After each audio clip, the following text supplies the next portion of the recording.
নমস্কার। আজকে সন্ধ্যাবেলায় যাব দিদির বাড়ি। আর চলেও এসেছি, দুটো কারণে এসেছি।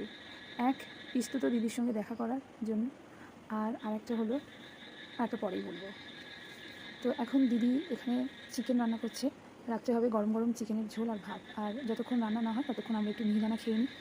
তো ঝোল ফুটে তো গেছে, এবার আমাদের খাওয়া দাওয়ার পালা।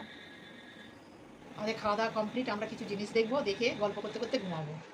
শান্তিনিকেতনে বেড়াতে গেছি, কিছু বোনের জন্য জিনিস নিয়ে এসেছি, একটু দেখাই।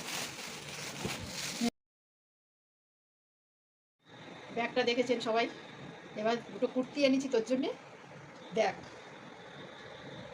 পছন্দ হয়েছে? খুব খুব পছন্দ খুলে হয়েছে। দেখাচ্ছি।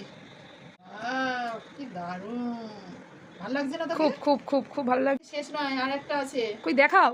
দেখাচ্ছি দাঁড়াও। কি রং! আমার এত প্রিয় এই যে গোলাপি রং, আমি